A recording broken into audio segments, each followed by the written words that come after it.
Hay verdades que la historia prefiere enterrar bajo capas de dogma, tradición y miedo colectivo. Hay afirmaciones tan antiguas que parecen inmunes al escrutinio, tan sagradas que cuestionarlas equivale a cometer un crimen contra lo divino.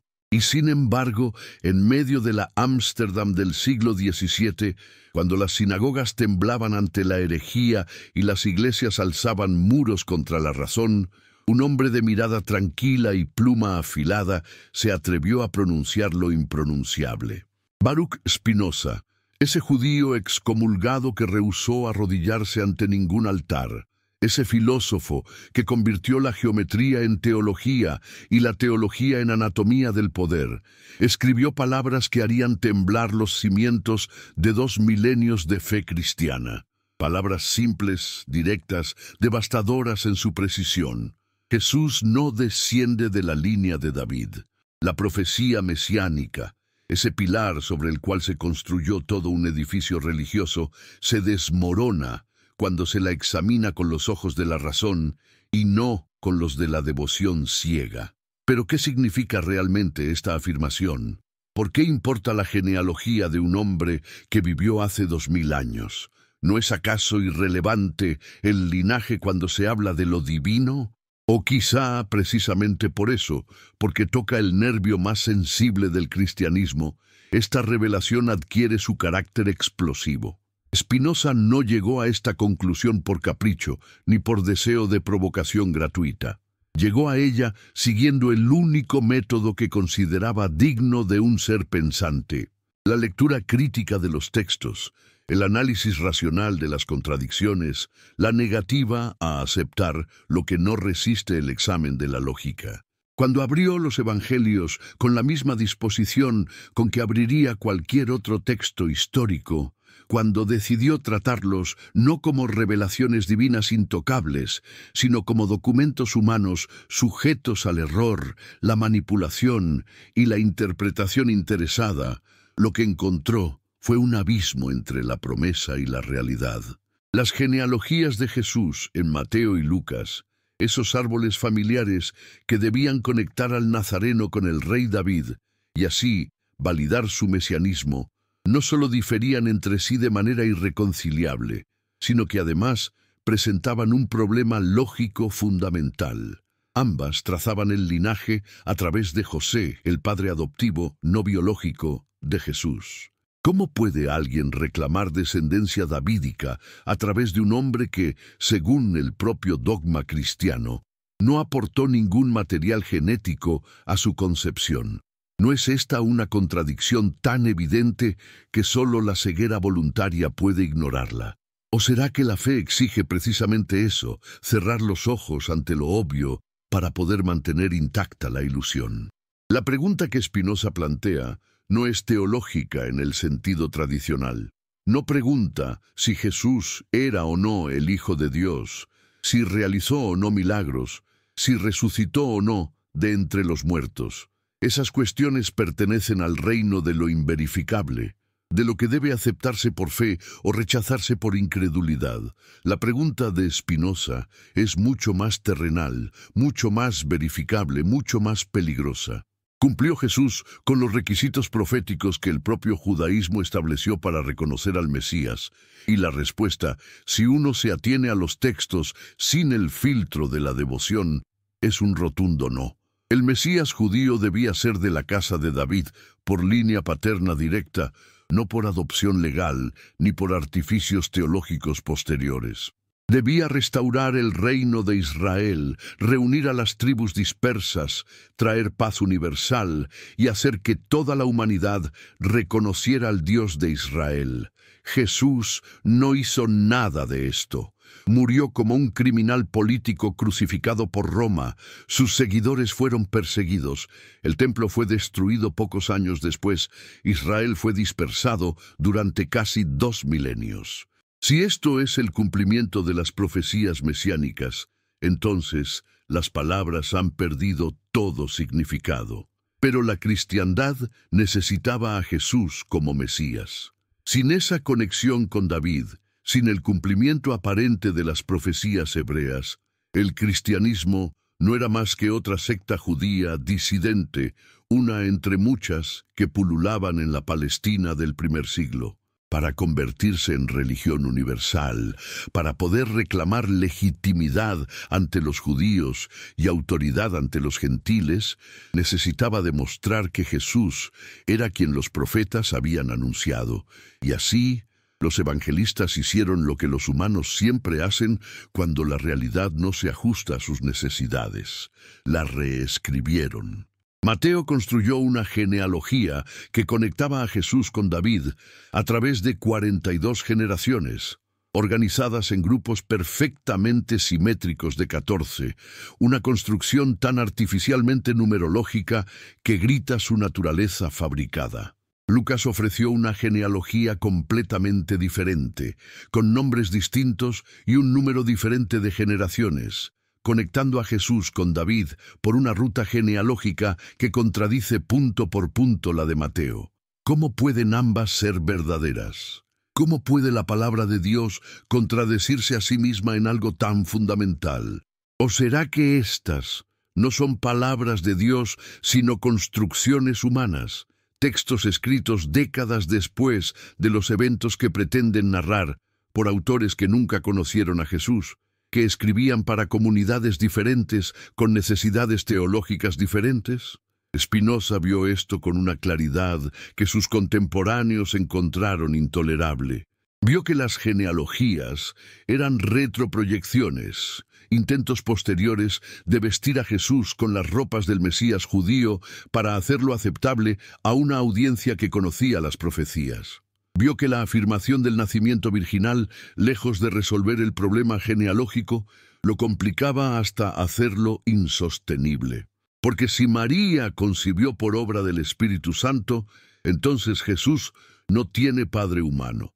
Y si no tiene padre humano, entonces no puede descender de David por línea paterna. Y si no desciende de David por línea paterna, entonces no cumple el requisito profético fundamental. La doctrina del nacimiento virginal y la afirmación del mesianismo davídico son mutuamente excluyentes.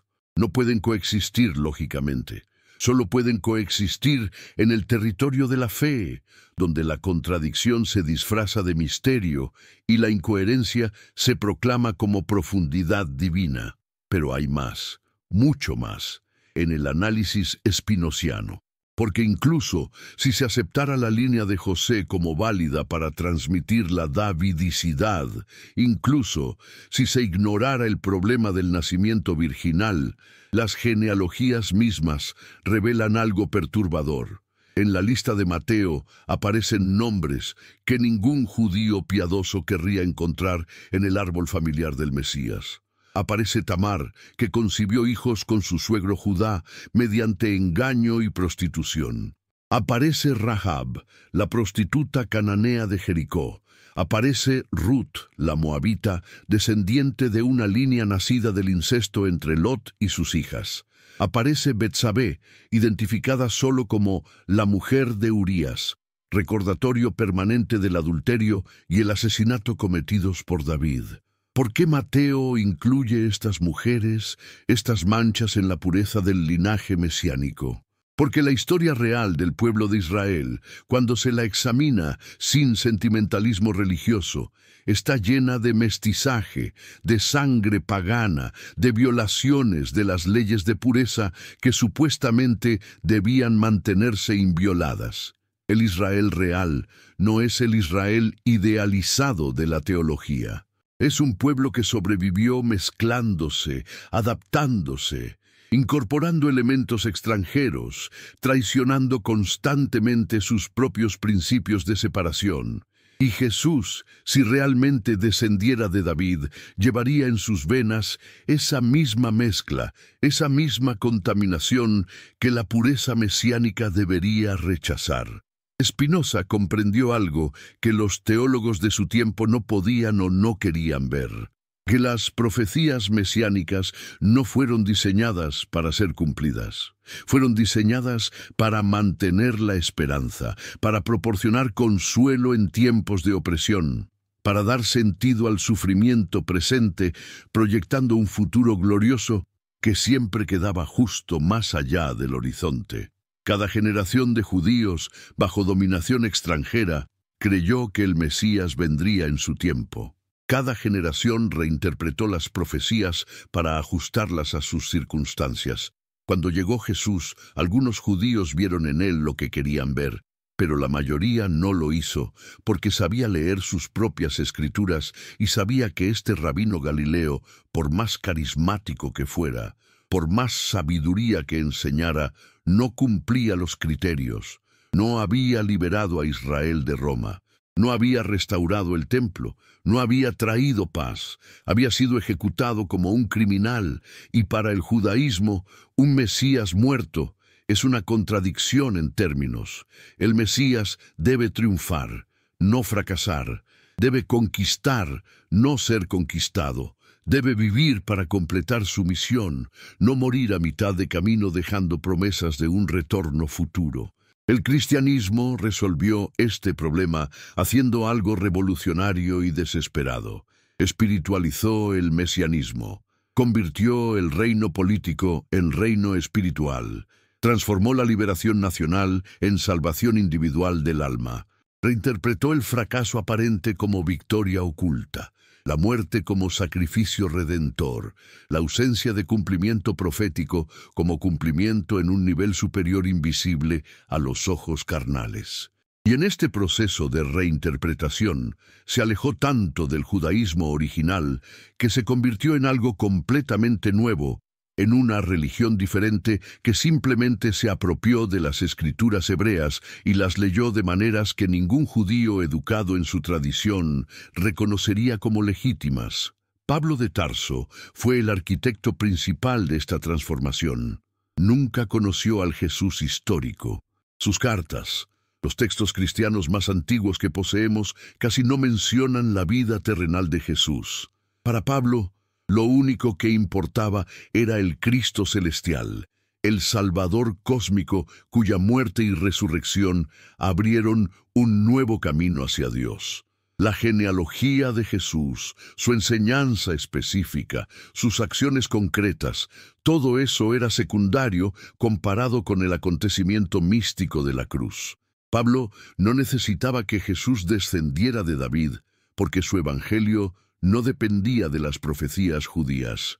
Su evangelio era para los gentiles, para quienes la casa de David no significaba nada. Fueron los evangelistas posteriores, especialmente Mateo, quienes intentaron tender puentes hacia el judaísmo, quienes trataron de demostrar que Jesús sí cumplía las profecías, que sí era el Mesías judío, además de ser el Salvador universal de Pablo. Y en ese intento crearon las contradicciones que Spinoza expuso sin piedad, porque no se puede servir a dos necesidades teológicas contradictorias simultáneamente. No se puede afirmar el nacimiento virginal y la descendencia davídica. No se puede predicar a un Mesías muerto y resucitado para los gentiles y al mismo tiempo insistir en que es el rey conquistador prometido a Israel. No se puede espiritualizar completamente el mesianismo y aún así reclamar que se cumplieron profecías específicas, concretas, verificables sobre eventos políticos y sociales. El cristianismo naciente intentó todas estas cosas y el resultado fue un corpus de textos lleno de tensiones irresueltas, de contradicciones evidentes que solo la fe ciega puede ignorar. Y aquí, en este punto preciso, Spinoza hace su movimiento más radical. No se contenta con señalar las contradicciones genealógicas, va más profundo, hasta la raíz misma de la cuestión profética. Pregunta, ¿por qué debería importar el linaje? ¿Por qué un Dios universal, infinito, eterno, habría de preocuparse por la genética de la tribu de Judá? ¿Por qué la salvación de la humanidad dependería de que alguien pudiera trazar su árbol familiar hasta un rey guerrero del siglo X antes de nuestra era? ¿No es esta una visión extraordinariamente tribal, limitada, demasiado humana de lo divino? ¿No revela que estamos ante proyecciones humanas? ante deseos políticos disfrazados de verdades eternas, ante la necesidad de una nación oprimida de imaginar un futuro glorioso en el que sus enemigos sean derrotados y su Dios vindicado. Las profecías mesiánicas, concluye Spinoza, no son ventanas hacia el futuro que Dios abrió para consolar a su pueblo.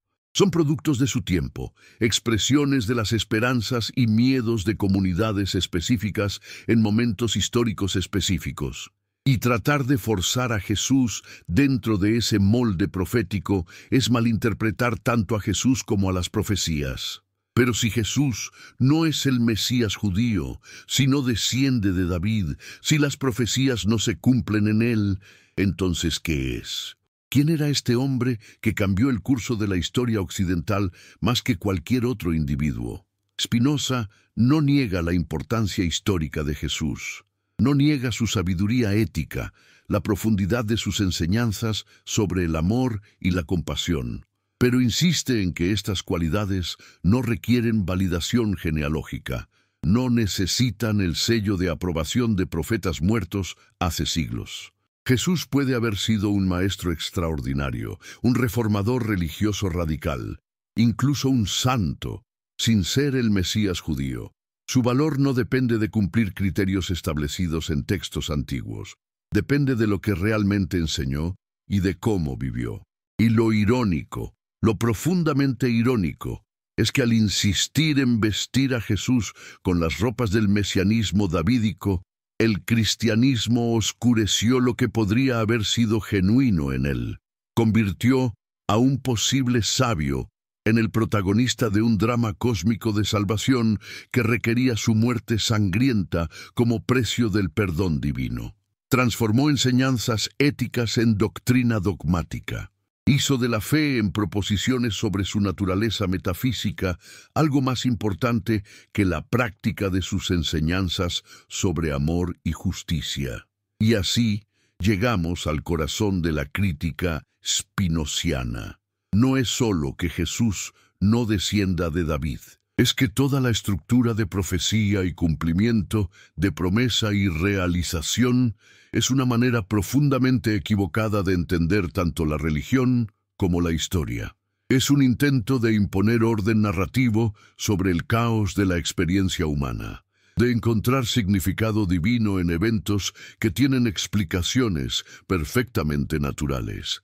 Es, en última instancia, una forma de miedo. Miedo a la contingencia, a la falta de sentido último, a la posibilidad de que no haya plan divino, de que la historia simplemente suceda sin propósito trascendente. Las profecías consuelan porque sugieren que alguien, en algún lugar, sabe hacia dónde vamos, que el sufrimiento presente tiene sentido dentro de un esquema mayor, que la injusticia será rectificada, que los malvados serán castigados, que los justos serán vindicados. Pero, ¿y si no hay tal esquema? ¿Y si debemos crear nuestro propio significado, construir nuestra propia justicia sin esperar intervención divina? ¿No es esto, en realidad, más digno del ser humano que la dependencia infantil en promesas de redención futura? Spinoza plantea estas preguntas no desde el cinismo, sino desde un profundo amor por la verdad.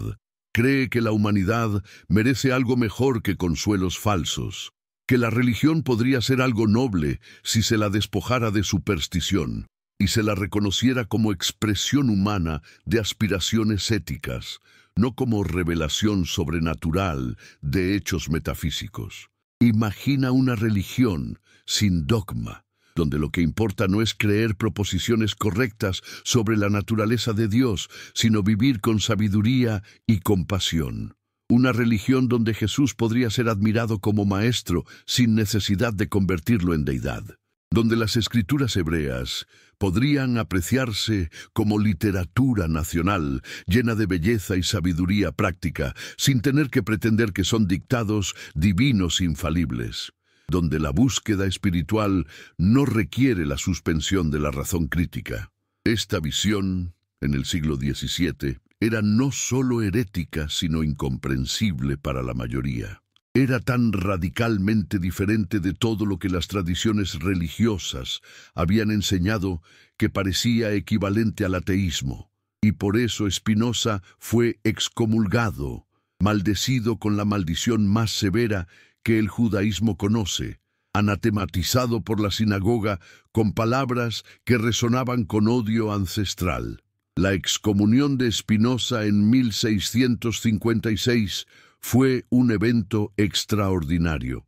El cherem pronunciado contra él no fue la típica exclusión temporal diseñada para corregir comportamiento desviado. Fue una expulsión permanente, absoluta, acompañada de maldiciones que invocaban la ira divina sobre él día y noche, dormido y despierto, entrando y saliendo. Se prohibió a todos los judíos hablar con él, hacer negocios con él, leer sus escritos, incluso acercarse a menos de 4 codos de distancia. Lo borraron de la comunidad como si nunca hubiera existido. Su nombre fue eliminado de las listas comunales. Se convirtió en un no persona, en un fantasma caminando por las calles de Ámsterdam. Y todo esto cuando tenía apenas 23 años. ¿Qué había hecho para merecer tal castigo?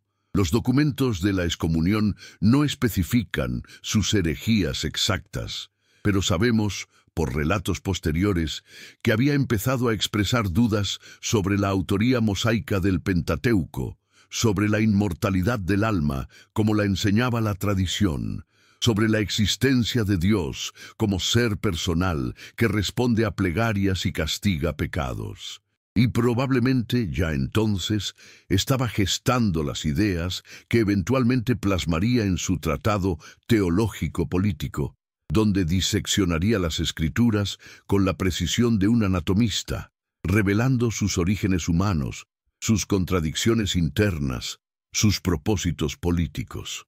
La comunidad judía de Ámsterdam tenía razones para temer las ideas de Spinoza. Eran refugiados, judíos sefardíes que habían escapado de la Inquisición española y portuguesa, que habían vivido como marranos, cristianos externos y judíos secretos, antes de poder practicar abiertamente su fe en la tolerante Holanda. Sabían lo que significaba la persecución religiosa, sabían cuán frágil era su seguridad en esta ciudad que los acogía, pero que también los observaba con recelo. No podían permitirse que uno de los suyos sembrara dudas sobre la religión en general, porque esas dudas podrían volverse contra ellos. Si Spinoza cuestionaba la verdad de las escrituras hebreas, ¿qué impedía que los cristianos usaran sus argumentos para justificar antisemitismo? Si negaba la providencia divina, ¿no estaba socavando el fundamento de toda moralidad, abriendo la puerta al caos?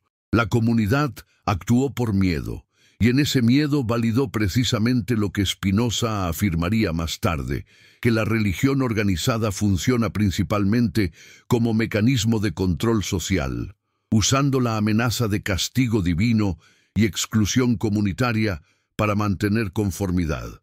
Después de la excomunión, Spinoza vivió en una soledad casi total.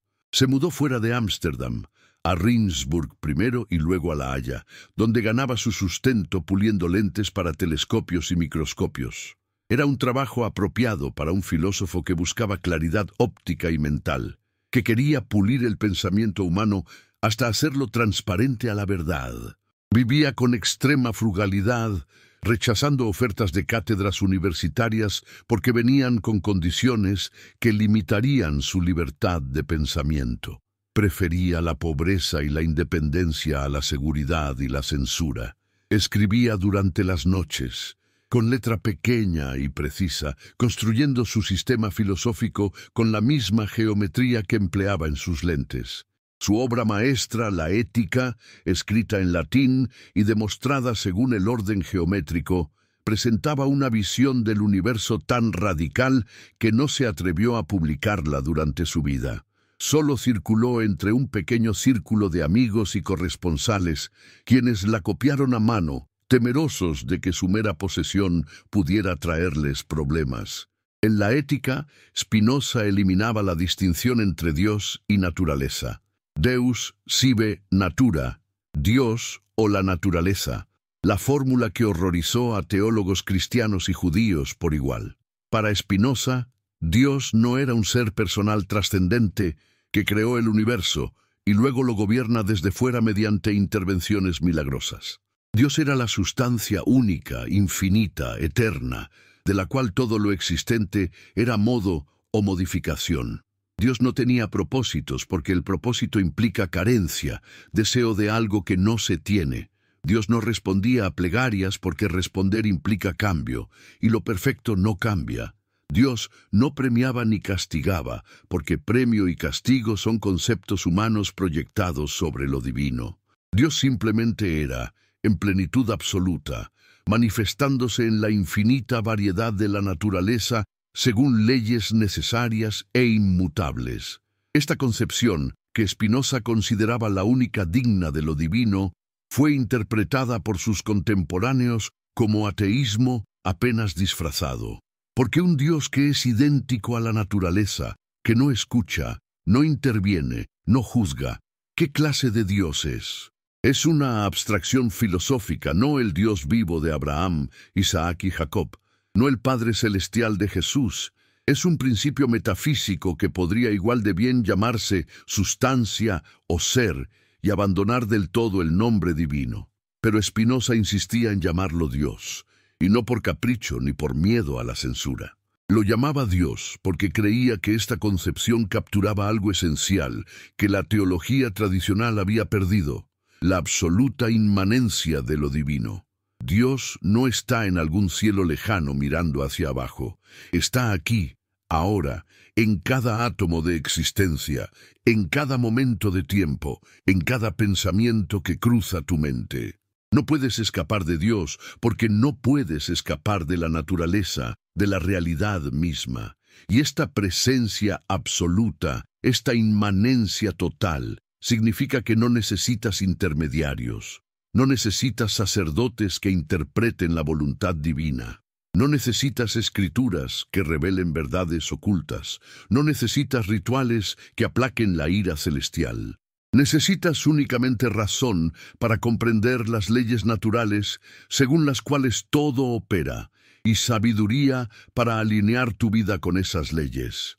La verdadera religión, la única que merece el nombre, es conocimiento de Dios, naturaleza y amor intelectual hacia esa totalidad de la cual formamos parte. Todo lo demás, ritos, ceremonias, dogmas, jerarquías eclesiásticas, es superstición diseñada para mantener a las masas en obediencia temerosa.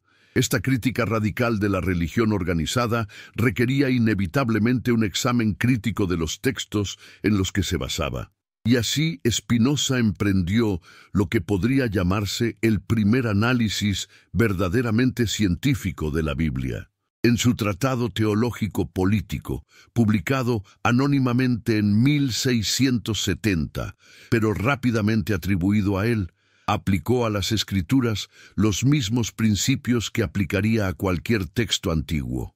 Preguntó: ¿quién escribió realmente estos libros? ¿Cuándo fueron escritos? ¿Con qué propósitos? ¿Qué contradicciones contienen? ¿Qué puede saberse históricamente versus qué debe aceptarse por fe?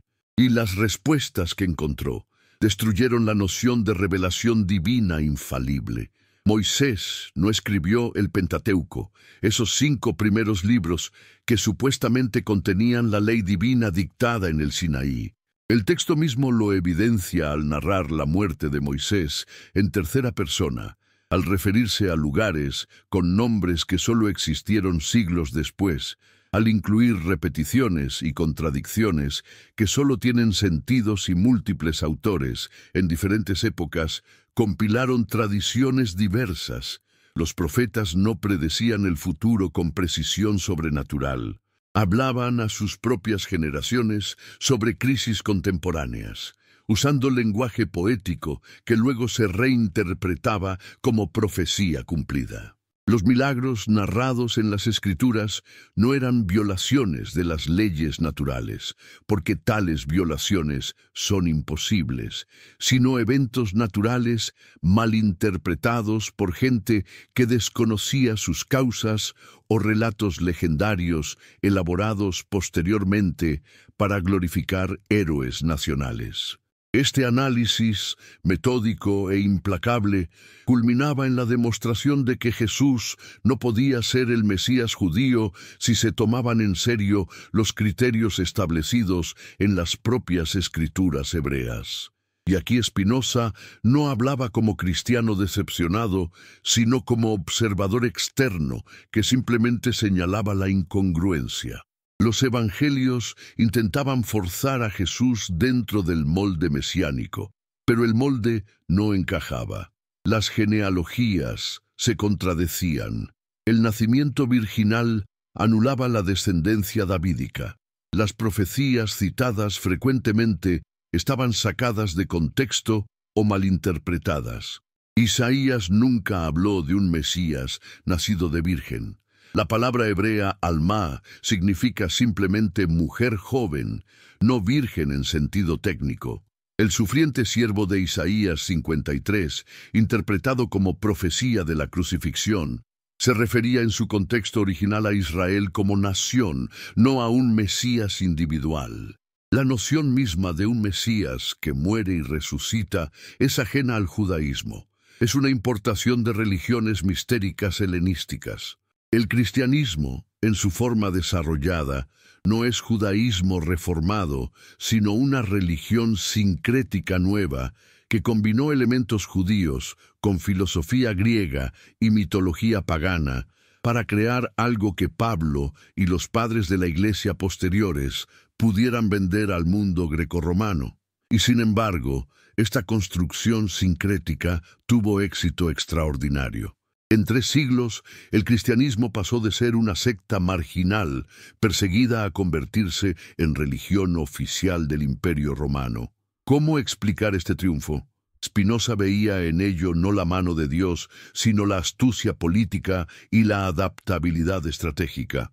El cristianismo triunfó porque prometía lo que la gente quería oír: salvación personal, vida eterna, justicia cósmica, amor divino incondicional.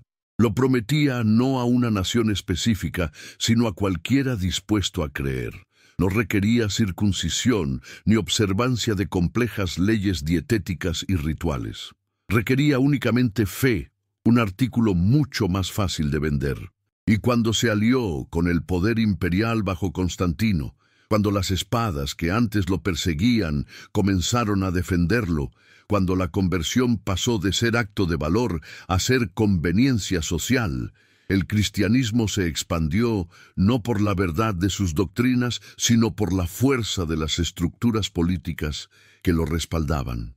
Y en ese proceso de triunfo se convirtió precisamente en lo que Jesús, si las enseñanzas atribuidas a él tienen alguna autenticidad, había criticado: una religión de poder, de riqueza institucional, de alianza entre altar y trono, de opresión teológica de las conciencias. Ahora, en este momento, mientras estas palabras fluyen ante tus ojos o resuenan en tus oídos, mientras consideras estas ideas que Spinoza expuso hace más de 3 siglos y que aún tienen poder para perturbar, te invito a pausar por un instante la reflexión filosófica y conectarte con algo más inmediato, más humano. Escribe en los comentarios desde qué país y ciudad estás experimentando este encuentro con el pensamiento spinoziano. Dime qué hora marca tu reloj mientras lees o escuchas estas provocaciones. Porque la filosofía no ocurre en el vacío abstracto. Ocurre en Bogotá a las 2 de la tarde, en Buenos Aires a la medianoche, en Madrid al amanecer, en Ciudad de México mientras el sol se pone. Ocurre en tu momento presente, en tu lugar específico, Y si estas palabras resuenan contigo, si encuentras en Spinoza un eco de tus propias dudas o una articulación de sospechas que nunca te atreviste a formular claramente, comparte este encuentro con un amigo cercano. Envíale el enlace, no como proselitismo filosófico, sino como regalo, como acto de generosidad intelectual. Y al hacerlo, que lleguen bendiciones a tu familia, no de algún poder sobrenatural que distribuye favores según criterios insondables, sino del simple acto humano de compartir conocimiento, de multiplicar la luz donde había ignorancia, de construir comunidad basada en búsqueda honesta de verdad, en lugar de conformidad con dogma heredado. Spinoza pagó un precio terrible por su honestidad intelectual. Murió a los 44 años de tuberculosis, enfermedad probablemente agravada por el polvo de vidrio que inhalaba en su trabajo de pulidor de lentes. Murió solo, sin familia, sin comunidad religiosa, sin riqueza, sin reconocimiento público. Sus libros habían sido prohibidos casi universalmente. Su nombre era sinónimo de ateísmo y peligro moral. Durante el siglo siguiente, los filósofos que admiraban secretamente su pensamiento lo citaban con cautela, a menudo criticándolo públicamente mientras incorporaban sus ideas en privado. No fue hasta el siglo XIX que pensadores como Hegel comenzaron a rehabilitar su reputación, reconociendo su genio, su anticipación de desarrollos filosóficos posteriores. Y hoy, en el siglo XXI, cuando la crítica bíblica histórica se enseña en universidades seculares, cuando la lectura no literal de las Escrituras es común incluso entre teólogos liberales, cuando la noción de religión natural basada en razón ha dejado de sonar escandalosa, Spinoza aparece como precursor extraordinario, como mente que vio con claridad cegadora lo que otros apenas vislumbraban. Pero su crítica específica sobre la genealogía de Jesús permanece perturbadora incluso ahora, porque toca el fundamento sobre el cual se construyó la pretensión cristiana de ser cumplimiento del judaísmo. Si Jesús no desciende de David, si las profecías no se cumplen en él, entonces el Nuevo Testamento no es continuación del Antiguo, sino ruptura con él. El cristianismo no es la verdad que Israel esperaba, sino una innovación que Israel rechazó correctamente por no ajustarse a sus criterios proféticos. Y esto significa que el antijudaísmo cristiano, esa larga y horrible historia de acusaciones de deicidio, de demonización de los judíos por rechazar a Jesús, de pogromos y expulsiones y finalmente de holocausto, todo eso se basó en una premisa falsa. Los judíos no fueron ciegos a la verdad, fueron fieles a su propia tradición al rechazar a alguien que no cumplía los requisitos mesiánicos. Fueron los cristianos quienes reescribieron las reglas, quienes reinterpretaron las profecías, quienes construyeron elaboradas teologías para explicar por qué el fracaso aparente del mesianismo de Jesús era en realidad triunfo en un nivel más profundo. Y luego castigaron a los judíos por no aceptar esta reinterpretación, por mantenerse fieles al significado llano de sus propios textos sagrados. ¿Por qué importa todo esto? ¿Por qué dedicar tantas palabras a disputas sobre genealogías antiguas, a análisis de textos de hace 2 milenios, a las ideas de un filósofo que murió hace 3 siglos y medio? Porque las ideas tienen consecuencias, porque las narrativas religiosas que las sociedades adoptan moldean profundamente sus valores, sus leyes, sus actitudes hacia los demás.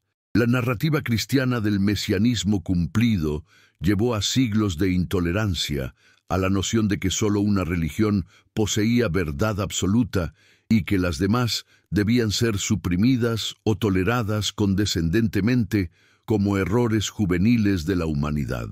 Llevó a las cruzadas, a la Inquisición, a la quema de herejes, a la conquista y conversión forzada de pueblos indígenas en América, África y Asia. Y todo esto se justificaba teológicamente mediante las mismas escrituras que Spinoza mostraba estar llenas de contradicciones y propósitos políticos humanos. Si las sociedades hubieran adoptado el enfoque spinociano, reconociendo las escrituras como documentos humanos valiosos por su sabiduría práctica, pero no como revelaciones divinas infalibles, ¿cuánto sufrimiento se habría evitado? ¿Cuántas guerras de religión no se habrían peleado? ¿Cuántas mentes brillantes no habrían sido silenciadas por blasfemia? Claro, esta es especulación contrafactual. La historia no se puede reescribir, pero el futuro aún está abierto, y la pregunta que Spinoza plantea a cada nueva generación es: ¿continuarás aceptando pasivamente las narrativas religiosas heredadas o ejercerás tu derecho y deber como ser racional de examinarlas críticamente? ¿Permitirás que el miedo a la exclusión comunitaria, a la condenación divina, a la pérdida de consuelo familiar te impida buscar verdad honestamente? ¿O tendrás el valor que tuvo Spinoza de seguir la razón donde quiera que conduzca, aceptando las consecuencias personales de esa búsqueda? Porque hacer preguntas serias sobre la religión todavía conlleva riesgos. En muchas partes del mundo, la blasfemia se castiga con muerte. Incluso en sociedades seculares, cuestionar creencias religiosas profundamente sostenidas puede llevar a ostracismo social, a ruptura familiar, a pérdida de empleo. El coraje intelectual no es más fácil ahora que en el siglo XVII. Solo los riesgos han cambiado de forma. La verdad incómoda es que la mayoría de la gente no quiere que sus creencias religiosas se examinen críticamente. Las sostienen precisamente porque proporcionan consuelo, no porque hayan resistido escrutinio racional. Y cuando alguien como Spinoza viene con argumentos que amenazan ese consuelo, la reacción instintiva es defensiva, a menudo agresiva. Se acusa al crítico de arrogancia, de insensibilidad, de estar poseído por demonios o corrompido por el pecado. Se dice que hay verdades superiores a la razón, que el corazón tiene razones que la razón no conoce, que la fe es virtud precisamente porque trasciende evidencia. Pero todas estas respuestas evaden la pregunta fundamental. ¿Es verdad? No. ¿Es reconfortante? ¿Es útil para mantener orden social? ¿Ha sido creído por millones durante siglos? Si no, ¿es verdad? ¿Corresponde a la realidad? Y si la respuesta honesta es no, o incluso es incierto, entonces la integridad intelectual exige abandonar la creencia o al menos sostenerla con mucha menos certeza y mucho menos celo proselitista. Spinoza comprendió que la religión cumple funciones sociales importantes. Proporciona cohesión comunitaria, marco ético, rituales que marcan transiciones de vida, consuelo ante el sufrimiento y la muerte.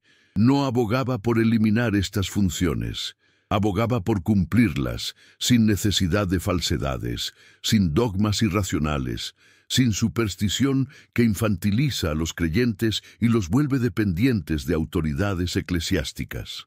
Imaginaba una sociedad donde la moralidad se basara en comprensión racional del interés mutuo, no en miedo al castigo divino, donde los rituales celebraran eventos naturales y humanos sin pretender que invocan poderes sobrenaturales, donde el misterio de la existencia se abrazara con humildad y asombro, no se resolviera con narrativas reconfortantes pero falsas. Esta visión era demasiado adelantada para su tiempo.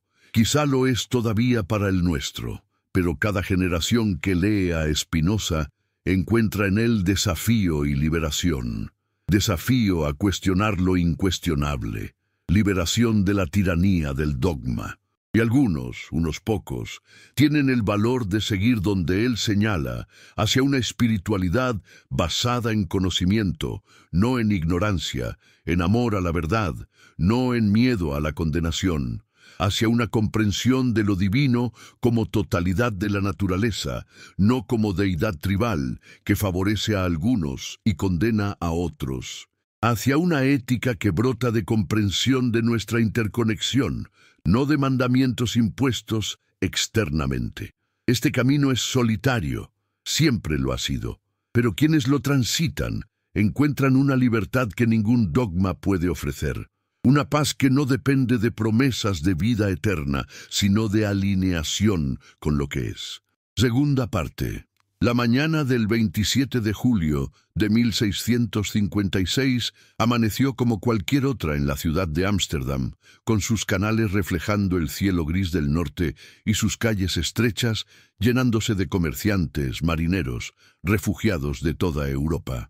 Pero en la sinagoga portuguesa de Ámsterdam, la Talmud Torá, se estaba preparando un acontecimiento que resonaría a través de los siglos.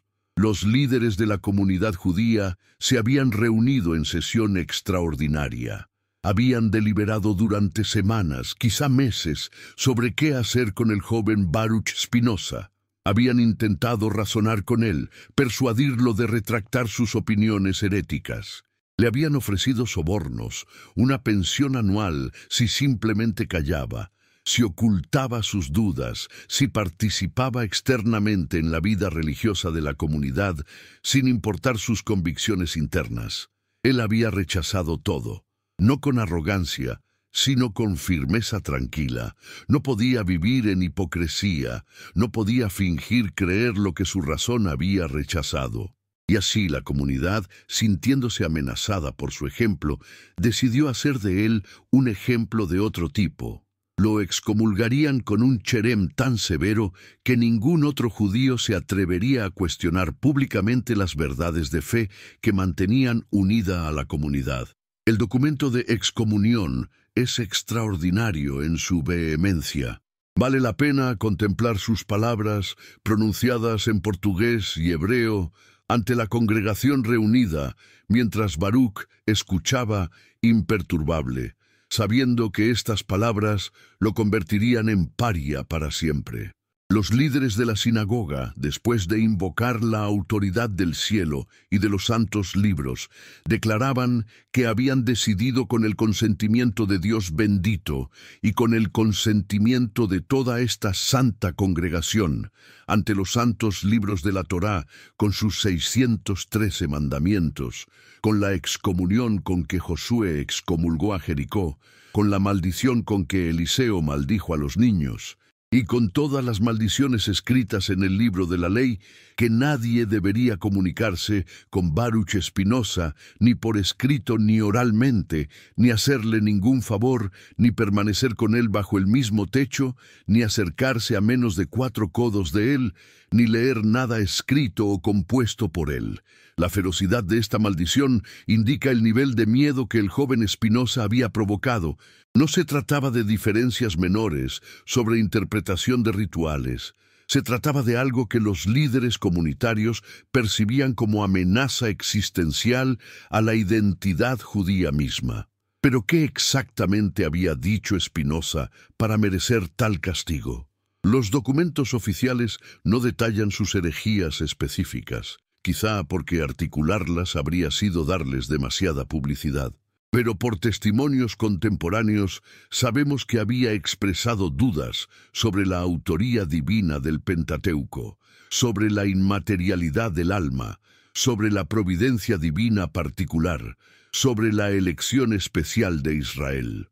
Había sugerido que Dios y naturaleza podrían ser una sola cosa, que los milagros eran imposibles, que los ángeles no existían, que los profetas no predecían el futuro, sino que hablaban poéticamente sobre su presente. Todas estas ideas, que desarrollaría completamente en sus obras posteriores, ya estaban germinando en su mente juvenil. Y lo que hacía sus ideas particularmente peligrosas era que no las presentaba con la desesperación del escéptico nihilista, sino con la serenidad del que ha encontrado una verdad más profunda. No rechazaba a Dios. Redefinía radicalmente qué significaba lo divino. No despreciaba las Escrituras. Simplemente las leía como documentos humanos, admirables en su sabiduría práctica, pero falibles en sus afirmaciones históricas y científicas. La comunidad judía de Ámsterdam no podía tolerar esta reinterpretación. Su identidad como pueblo elegido dependía de la verdad literal de las narrativas bíblicas.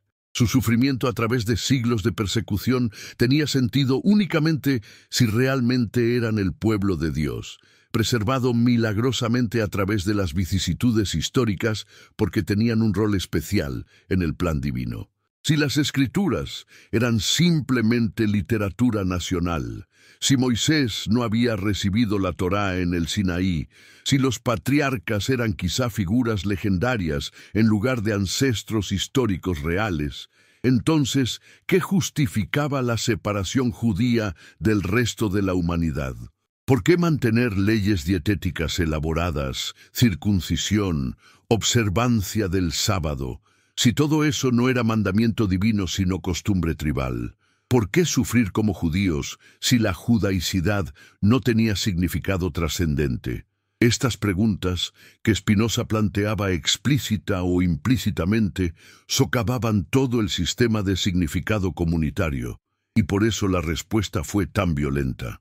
No podían refutar sus argumentos en el terreno de la razón, porque sus argumentos eran sólidos. Solo podían excomulgarlo, silenciarlo por la fuerza de la exclusión social y esperar que su ejemplo disuadiera a otros de seguir por el mismo camino. Spinoza aceptó la excomunión sin protestas ni dramáticos gestos de desafío. Simplemente se marchó. Se mudó de Ámsterdam a Rijnsburg, un pequeño pueblo donde vivía una comunidad de colegiantes, cristianos disidentes que rechazaban la autoridad eclesiástica y se reunían para estudiar las Escrituras sin intermediarios clericales. Allí encontró ambiente más tolerante, amigos que valoraban el pensamiento libre, y allí comenzó a escribir sus obras mayores. Primero, el Tratado sobre la Reforma del Entendimiento, un texto metodológico sobre cómo la mente debe proceder para alcanzar conocimiento verdadero. Luego, la Ética, su obra maestra filosófica, que demostraba según orden geométrico su visión de Dios, naturaleza, mente humana, emociones y libertad. Y simultáneamente trabajaba en el Tratado Teológico Político, donde aplicaría análisis crítico a las Escrituras y expondría su teoría política basada en libertad de pensamiento. Este último libro, el único que publicaría en vida bajo seudónimo, sería el que causaría mayor escándalo, porque mientras la ética era difícil, técnica, accesible solo a filósofos preparados, el Tratado Teológico Político estaba escrito en estilo más directo, dirigido a audiencia más amplia, y atacaba frontalmente los fundamentos de la autoridad religiosa. En el Tratado Teológico Político, Spinoza desarrolla sistemáticamente su crítica de la religión revelada. Comienza estableciendo principios de interpretación bíblica que suenan obvios ahora, pero eran revolucionarios entonces. Propone que las Escrituras deben leerse históricamente, considerando el contexto en que fueron escritas, el idioma original, las intenciones de los autores, sin imponer sobre ellas significados que no podrían haber tenido para sus audiencias originales. Propone que cuando las Escrituras contradicen la razón o la experiencia confirmada, deben interpretarse de manera no literal o reconocerse como error humano. Propone que la autoridad de las Escrituras en materia de fe y moralidad no depende de su exactitud histórica o científica. Y luego procede a aplicar estos principios, mostrando contradicción tras contradicción, inverosimilitud tras inverosimilitud, evidencia tras evidencia de que estos textos son obras humanas compiladas durante siglos por múltiples autores con agendas diferentes. Su análisis del Pentateuco es particularmente devastador. Nota que Génesis capítulo 36 lista reyes de Edom que reinaron antes de que reinara rey alguno sobre los hijos de Israel. una referencia que solo tiene sentido siglos después de Moisés, cuando Israel ya tenía monarquía. Nota que Deuteronomio describe la muerte y entierro de Moisés en tercera persona, lo que obviamente Moisés no pudo escribir. Nota que el texto se refiere repetidamente a tiempos antiguos, como en aquel tiempo había cananeos en la tierra, indicando que fue escrito cuando ya no había cananeos allí. Nota duplicaciones de narrativas, 2 relatos de creación en Génesis, 2 versiones del Decálogo, múltiples relatos del mismo evento con detalles contradictorios. Y concluye que el Pentateuco no pudo haber sido escrito por Moisés, sino que fue compilado mucho más tarde, probablemente por Esdras después del exilio babilónico, a partir de fuentes múltiples que el compilador no siempre logró armonizar exitosamente. Esta conclusión, que la crítica bíblica moderna acepta como demostrada, era blasfemia suprema en el siglo XVII. La autoría mosaica del Pentateuco era doctrina fundamental tanto para judaísmo como para cristianismo. Negarla era atacar el fundamento de ambas religiones.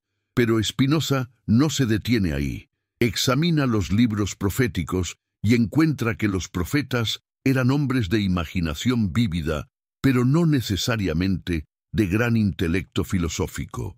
Recibían sus mensajes a través de visiones y sueños, estados mentales que Spinoza analiza como productos de la imaginación, no como ventanas a realidades sobrenaturales. Los profetas hablaban en el lenguaje de su tiempo, usando metáforas y símbolos que su audiencia pudiera entender, adaptando sus mensajes a la capacidad de comprensión de sus oyentes. No recibían conocimiento teórico sobre la naturaleza de Dios, sino imperativos éticos sobre cómo vivir justamente. Y cuando predecían eventos futuros, lo hacían como cualquier persona perspicaz podría hacer, extrapolando de tendencias presentes, no mediante acceso sobrenatural a un futuro predeterminado. Sus predicciones, cuando se examinan cuidadosamente, resultan ser mucho menos específicas y exactas de lo que la tradición posterior pretendió.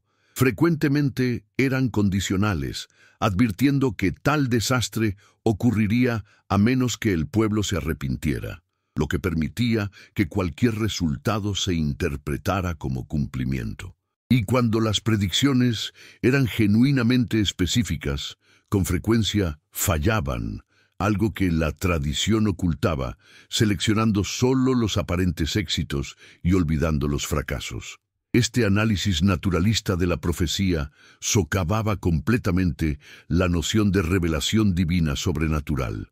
Si los profetas eran simplemente hombres imaginativos hablando a sus contemporáneos en lenguaje poético sobre temas éticos, entonces las escrituras que produjeron no tenían autoridad mayor que la de cualquier sabio moral. Podían admirarse por su belleza literaria y sabiduría práctica, pero no podían invocarse como comandos absolutos de Dios que debían obedecerse sin cuestionar. Y esto significaba que la autoridad de los sacerdotes y rabinos, que se basaba en ser intérpretes autorizados de revelación divina, se evaporaba. Ya no eran intermediarios necesarios entre Dios y el pueblo. Eran simplemente estudiosos de literatura antigua, cuyas interpretaciones no tenían más autoridad intrínseca que las de cualquier otro lector cuidadoso.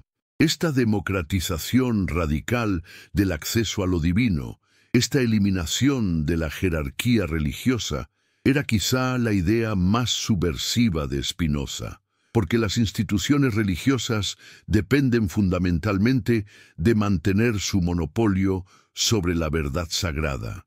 Si cada persona puede leer e interpretar las Escrituras usando su propia razón, si no hay necesidad de mediadores clericales, entonces, ¿qué justifica la existencia de iglesias, sinagogas, mezquitas como instituciones de poder? Spinoza veía claramente que la religión organizada funcionaba principalmente como mecanismo de control social. Los líderes religiosos mantenían su autoridad sembrando miedo, amenazando con castigos divinos a quienes desobedecían, prometiendo recompensas celestiales a quienes se sometían. Usaban el misterio y la superstición deliberadamente, porque una población educada y racional no aceptaría su autoridad. Necesitaban que el pueblo permaneciera en ignorancia, creyendo que Dios era un juez caprichoso que debía ser apaciguado mediante rituales complejos que sólo los sacerdotes sabían realizar correctamente. Y cuando esta estrategia funcionaba, producía no fe genuina, sino obediencia temerosa. La gente observaba leyes religiosas no porque las entendiera como sabias o justas, sino porque temía la ira divina. Asistía a servicios religiosos no por amor a Dios, sino por presión social. Pagaba diezmos no por generosidad, sino por obligación. Y todo este sistema, Spinoza argumentaba, no tenía nada que ver con verdadera religión. La verdadera religión, si tal cosa existía, consistía únicamente en actuar con justicia y caridad hacia el prójimo. Todo lo demás, rituales, ceremonias, dogmas teológicos, era superstición diseñada para mantener poder clerical. Esta crítica resonaba peligrosamente con el contexto político de la época.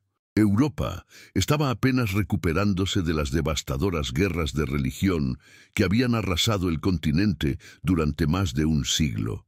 La Guerra de los 30 años, que terminó en 1648, apenas 8 años antes de que Spinoza fuera excomulgado, había matado a millones en nombre de diferencias teológicas sobre transustanciación, predestinación, autoridad papal. Católicos y protestantes se habían masacrado mutuamente con ferocidad inimaginable, cada bando convencido de poseer la verdad absoluta y de que los otros estaban condenados.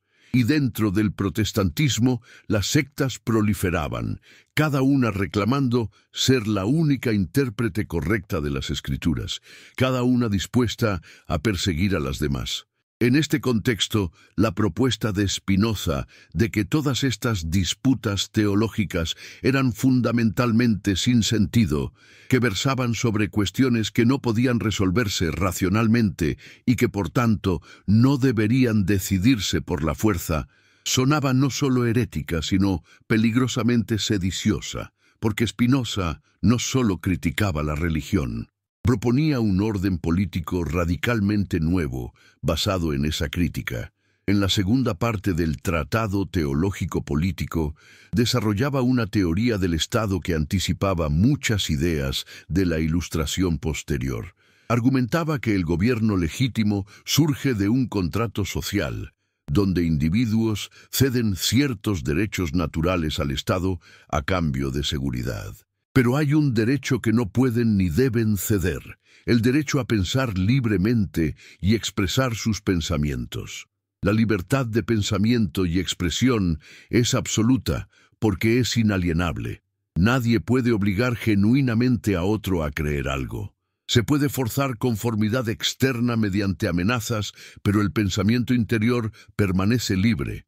Y cuando el Estado intenta controlar el pensamiento, cuando criminaliza opiniones o impone ortodoxia religiosa, no solo comete injusticia, sino que actúa contraproductivamente, porque la represión del pensamiento genera hipocresía, donde todos fingen creer lo que deben, mientras interiormente piensan lo que quieren, o genera rebelión, donde los espíritus más nobles se resisten abiertamente.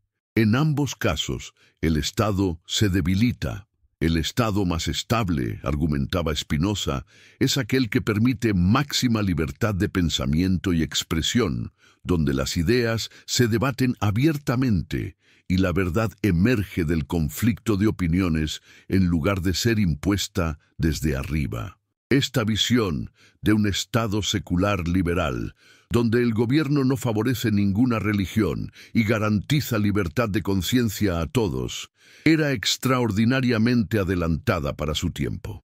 Los Países Bajos en el siglo XVII eran relativamente tolerantes comparados con el resto de Europa, pero incluso allí la tolerancia tenía límites estrictos. El calvinismo era religión oficial. Los católicos podían practicar privadamente, pero no públicamente. Los judíos tenían ciertos derechos, pero permanecían como ciudadanos de segunda clase. Y cualquiera que negara doctrinas fundamentales como la existencia de Dios o la inmortalidad del alma podía ser procesado por blasfemia. Spinoza sabía que publicar sus ideas conllevaba riesgos personales serios. Por eso publicó el Tratado Teológico Político anónimamente, sin nombre de autor ni editor real en la portada, distribuyéndolo cuidadosamente entre lectores seleccionados. Pero el anonimato no duró mucho. Pronto todos sabían quién era el autor, y la reacción fue feroz. Los teólogos calvinistas denunciaron el libro como el más peligroso que jamás se hubiera publicado. Decían que era peor que todos los escritos ateos anteriores porque no negaba a Dios abiertamente, sino que lo redefinía de manera que lo vaciaba de todo contenido religioso significativo. Un Dios que no piensa, no quiere, no ama, no castiga, no escucha plegarias. ¿Qué clase de Dios es? Es indistinguible del ateísmo, decían, y el ataque a las Escrituras era igualmente peligroso. Si la Biblia no es palabra de Dios infalible, sino compilación humana llena de errores, entonces toda la estructura de la teología cristiana colapsa. Sin escrituras infalibles, no hay manera de saber qué creer sobre Dios, sobre salvación, sobre vida eterna. Todo se vuelve opinión humana y cada persona puede inventar su propia religión. El resultado será caos moral, porque sin temor al juicio divino, la gente no tendrá incentivo para comportarse éticamente. Esta última objeción era particularmente común. Los críticos de Spinoza insistían en que incluso si sus argumentos fueran válidos, lo cual negaban vehementemente, sería irresponsable publicarlos porque la gente común, incapaz de sofisticación filosófica, necesitaba la amenaza del infierno para mantenerse en línea. La verdad, si contradecía la religión, debía mantenerse como secreto de élites educadas. Spinoza rechazaba esta postura elitista con desprecio. Creía que todos los seres humanos, no solo filósofos, merecían verdad, que tratarlos como niños que necesitan cuentos reconfortantes pero falsos era degradante, que la gente era perfectamente capaz de vivir éticamente sin superstición religiosa. De hecho, argumentaba que la ética basada en miedo al castigo divino es inferior a la ética basada en comprensión racional de que el comportamiento virtuoso conduce a felicidad genuina, mientras el vicio conduce a miseria. Quien actúa bien solo por miedo al infierno no es verdaderamente virtuoso. Es simplemente prudente en sentido egoísta. La verdadera virtud viene de comprender que somos parte de una totalidad mayor, que nuestro bienestar está inextricablemente ligado al bienestar de otros, que dañar al prójimo es dañarnos a nosotros mismos. Esta comprensión no requiere revelación sobrenatural, requiere únicamente razón aplicada a la experiencia de vivir en sociedad. Y de esta comprensión brota naturalmente amor al prójimo, no como mandamiento externo impuesto por autoridad divina, sino como reconocimiento interno de conexión esencial. Esta visión ética, desarrollada completamente en la ética, era en cierto sentido la culminación del pensamiento spinoziano. Porque toda la crítica de religión revelada, todo el análisis de las Escrituras, todo el ataque a superstición y autoridad clerical, servía finalmente a un propósito constructivo: liberar a la humanidad para que pudiera desarrollar una espiritualidad y una ética más elevadas, basadas en conocimiento en lugar de ignorancia, en amor en lugar de miedo. Spinoza no era nihilista. No destruía la religión tradicional por placer destructivo, la destruía porque creía que algo mejor era posible. Imaginaba seres humanos que entendieran su lugar en la naturaleza, que vieran que no eran excepciones a las leyes naturales, sino expresiones de ellas, que reconocieran que la libertad genuina no consiste en libertad de causas, sino en entender las causas que nos determinan y alinear nuestras acciones con ellas conscientemente. Imaginaba personas que amaran a Dios no como juez externo, sino como totalidad de la cual forman parte, y que ese amor se expresara naturalmente en amor a todo lo existente, en lo que llamaba amor intelectual a Dios. Pero para la mayoría de sus contemporáneos, incluso los relativamente educados, esta visión era incomprensible o inaceptable. Requerían un Dios personal que escuchara sus plegarias. Necesitaban creer en milagros, en providencia especial, en que el universo se preocupaba por ellos individualmente. Necesitaban esperanza de vida eterna, donde las injusticias de esta vida serían corregidas. Y Spinoza les ofrecía, en cambio, un universo indiferente gobernado por leyes necesarias, donde no hay providencia especial, donde los milagros son imposibles, donde la única inmortalidad es el modo en que nuestras ideas y acciones continúan influyendo después de nuestra muerte física. Para mentes formadas en tradición religiosa, esto parecía frío, desolador, una filosofía que quitaba todo consuelo sin ofrecer nada a cambio, excepto una satisfacción intelectual abstracta, accesible solo a pocos. ¿Cómo podía esta filosofía consolar a una madre que había perdido un hijo? ¿Qué decirle excepto que su muerte era resultado necesario de causas naturales, que no hay plan divino, que no se reunirá con él en el cielo? La religión tradicional al menos ofrecía esperanza. Spinoza ofrecía únicamente aceptación serena de necesidad. Y sin embargo, quienes lograban realmente entender la filosofía spinoziana a menudo reportaban una paz profunda, una liberación del miedo y la ansiedad que caracterizan la vida religiosa ordinaria. Porque si todo es necesario, si nada podría ser diferente de lo que es, entonces no tiene sentido el arrepentimiento amargo por el pasado ni la ansiedad sobre el futuro. Solo el presente existe, y en el presente uno puede actuar con sabiduría o locura, pero incluso esas acciones son parte del orden necesario de la naturaleza. Esta aceptación de necesidad no es fatalismo pasivo. Es comprensión activa que libera energía psíquica antes desperdiciada en culpa, miedo y esperanzas vanas, y la redirige hacia acción efectiva en el presente. Es, paradójicamente, una forma de libertad alcanzada mediante reconocimiento de determinismo, y produce una ética que no requiere recompensas ni castigos externos. La virtud es su propia recompensa, porque vivir sabiamente es vivir en armonía con la naturaleza de uno mismo y del universo, y esa armonía produce felicidad genuina. El vicio es su propio castigo, porque vivir contra la propia naturaleza produce miseria inevitable, sin necesidad de infiernos futuros. Pero volvamos a la cuestión genealógica que nos ocupa, porque conecta directamente con esta crítica más amplia de religión revelada. Cuando Spinoza demuestra que Jesús no desciende de David, no está simplemente señalando un error histórico menor.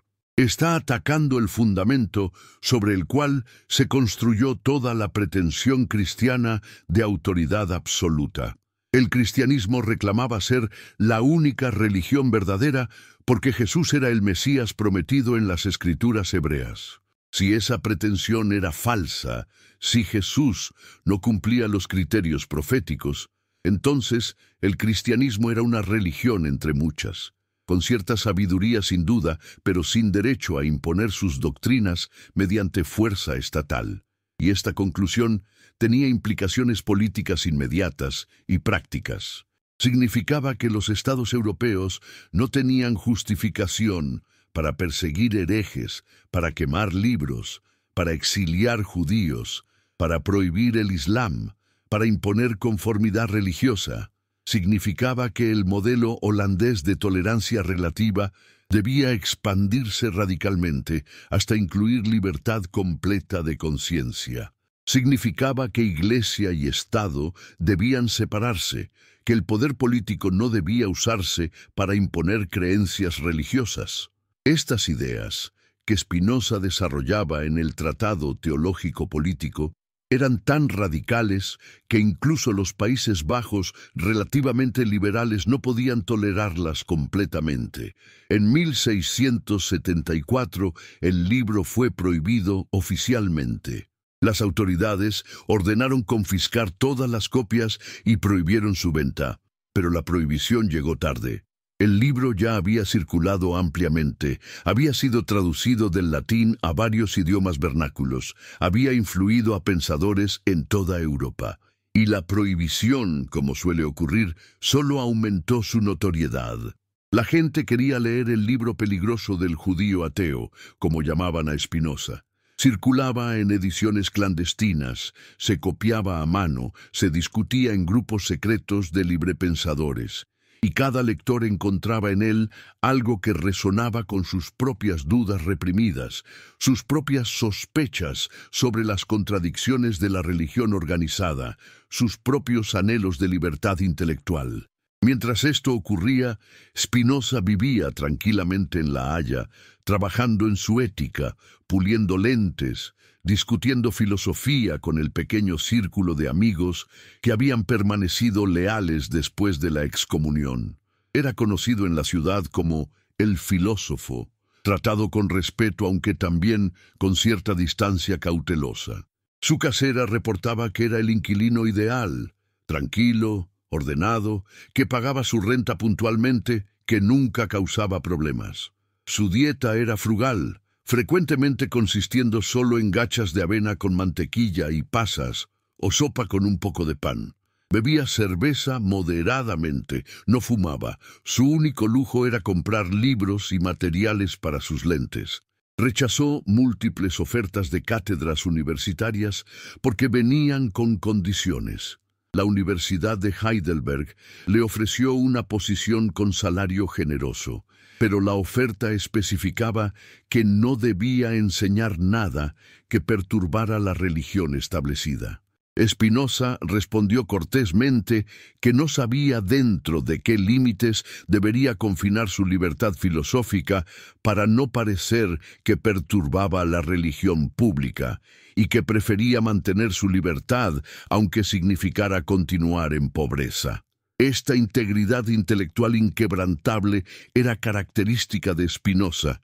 Había pagado enormes costos personales por su honestidad, había sido excomulgado, había vivido en pobreza y aislamiento, sabía que sus libros estaban prohibidos y que su nombre era sinónimo de peligro, y aún así nunca se retractó, nunca mintió para ganar seguridad, nunca suavizó sus ideas para hacerlas más palatables. Escribía lo que su razón le dictaba sin preocuparse por las consecuencias.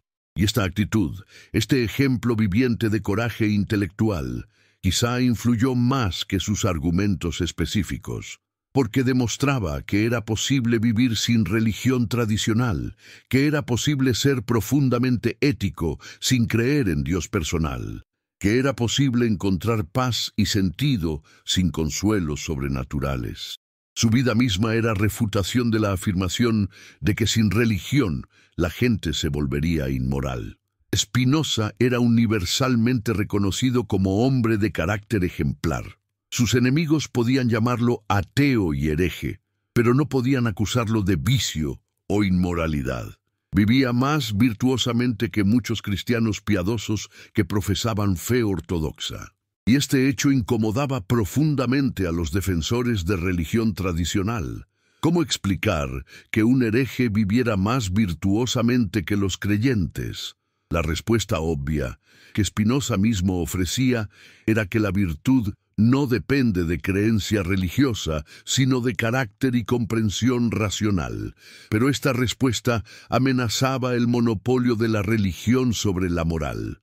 Si la gente no necesitaba religión para ser buena, entonces uno de los principales argumentos a favor de mantener religión establecida desaparecía. Y por eso, los teólogos insistían en que Spinoza debía ser secretamente miserable, que su aparente serenidad era fachada, que interiormente sufría la desesperación inevitable de quien ha rechazado a Dios. Pero los que lo conocían personalmente reportaban lo contrario. Reportaban un hombre sereno, de temperamento equilibrado, capaz de discutir las ideas más controvertidas sin emoción excesiva, que enfrentaba los ataques contra él con ecuanimidad filosófica. Cuando un fanático intentó apuñalarlo en la calle, Spinoza logró defenderse y el agresor huyó. Spinoza conservó el abrigo con el agujero del cuchillo como recordatorio de cuán cerca había estado la muerte, pero aparentemente sin trauma persistente ni deseo de venganza.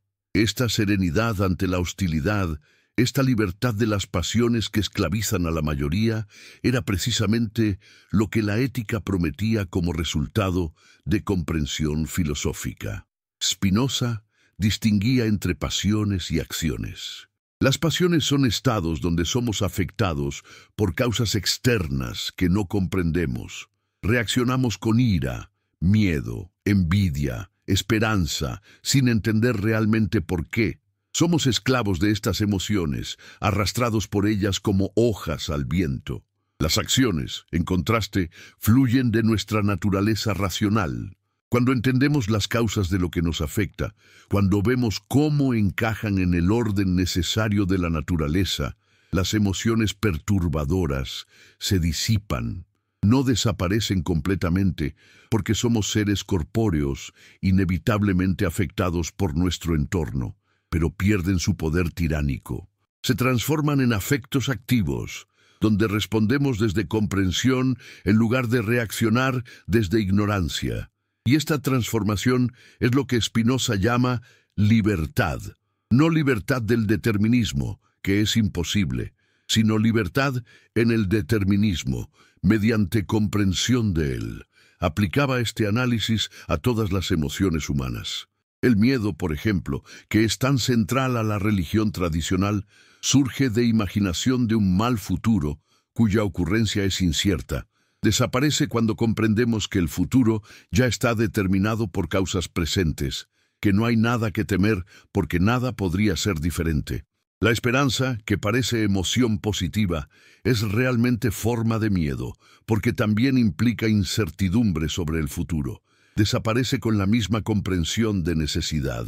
La culpa surge de creer que podríamos haber actuado diferentemente en el pasado.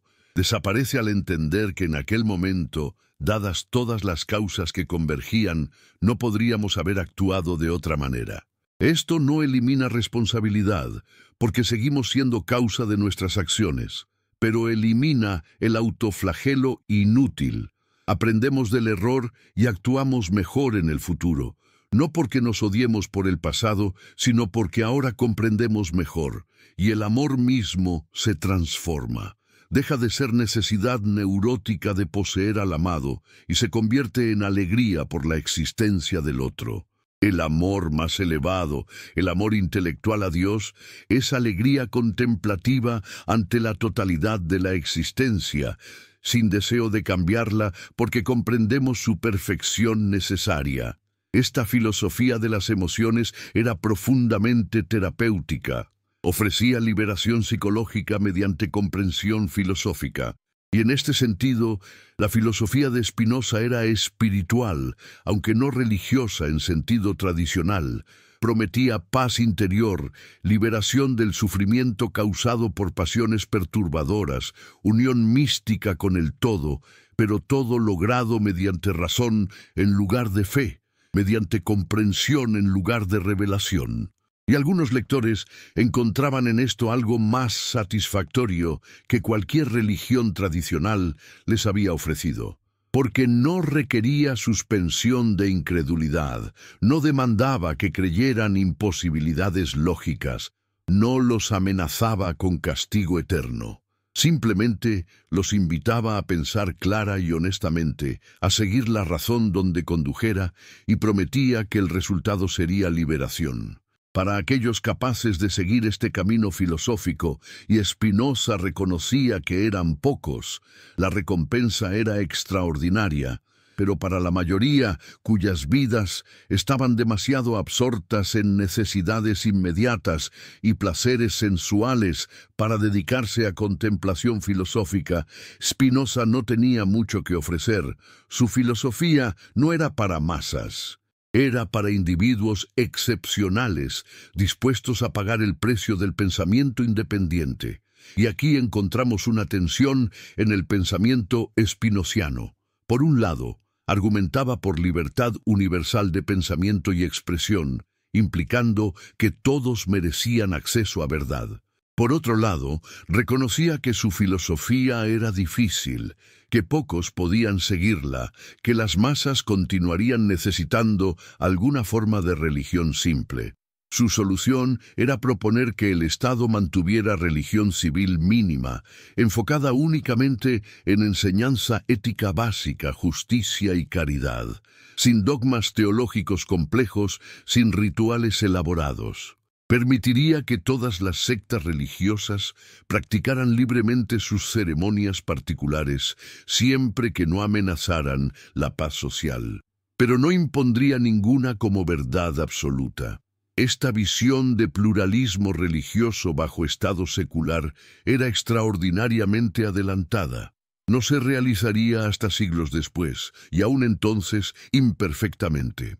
En tiempos de Spinoza, casi todos creían que la unidad religiosa era necesaria para estabilidad social. La idea de que múltiples religiones pudieran coexistir pacíficamente parecía ingenua. La experiencia reciente de guerras religiosas sugería que las diferencias doctrinales inevitablemente conducían a conflicto violento. Pero Spinoza argumentaba que las guerras de religión no eran causadas por diferencias doctrinales per se, sino por la pretensión de que una doctrina era absolutamente verdadera y debía imponerse a todos. Si cada secta reconociera que sus creencias eran opiniones humanas falibles, no verdades divinas infalibles, la tolerancia sería posible. El problema era que las religiones no podían hacer esta concesión sin socavar su propia autoridad. Necesitaban afirmar posesión de verdad absoluta para justificar su existencia como instituciones de poder. Y por eso el conflicto persistía. La solución real, creía Spinoza, vendría únicamente cuando suficientes personas se educaran filosóficamente para ver a través de las pretensiones de religión revelada. Entonces, la religión perdería gradualmente su poder sobre las mentes. Se transformaría en práctica cultural voluntaria en lugar de obligación coercitiva, y el mundo finalmente conocería paz religiosa. Esta era una visión optimista, quizá demasiado optimista. Subestimaba cuán profundamente arraigada está la necesidad psicológica de certezas absolutas, cuán difícil es para la mayoría vivir en la incertidumbre que el pensamiento filosófico honesto requiere. En sus últimos años, Spinoza trabajaba intensamente para completar la ética. Sabía que su salud era precaria. La tuberculosis, probablemente agravada por años inhalando polvo de vidrio fino, progresaba inexorablemente. Tosía sangre. Tenía problemas respiratorios crecientes. Pero continuaba escribiendo, puliendo su obra maestra, sabiendo que probablemente no viviría para verla publicada. En febrero de 1677, su condición empeoró rápidamente. El 14 de febrero, su casera fue a la iglesia dominical y al regresar lo encontró muerto. Tenía 44 años. No había completado todo lo que quería escribir. Había planeado un tratado político más amplio, del cual solo completó parte. Había querido desarrollar más completamente su filosofía natural, su física, su cosmología. Pero la muerte lo alcanzó antes. Sus amigos tomaron el manuscrito de la Ética y otros escritos inéditos, los llevaron clandestinamente a Ámsterdam y los publicaron ese mismo año bajo el título Ópera Póstuma, Obras Póstumas, con solo las iniciales BDS en lugar del nombre completo. La publicación causó escándalo renovado. La Ética era mucho más radical que el Tratado Teológico Político. Presentaba un sistema filosófico completo que eliminaba todo vestigio de teología tradicional. Su famosa proposición, Deus sive natura, estaba allí en latín para que todos la vieran. Su análisis de las emociones reducía el amor divino a mero afecto corporal. Su teoría de la mente hacía del alma humana algo mortal, no inmortal. Su ética hacía de la virtud su propia recompensa sin necesidad de cielo o infierno. Todo lo que la religión tradicional sostenía como sagrado era disecado fríamente, analizado como fenómeno natural, explicado sin recurso a lo sobrenatural. Las autoridades respondieron predeciblemente, prohibieron el libro, pero nuevamente llegaban tarde, copias ya circulaban. Y esta vez la obra se quedaría. Lentamente, subterráneamente, influyendo en pensadores que no se atrevían a citarla públicamente, pero absorbían sus ideas en privado, la filosofía de Spinoza comenzaba su infiltración en la conciencia europea. Sería el fermento secreto de la Ilustración, el veneno lento que minaría los fundamentos del absolutismo teológico y político.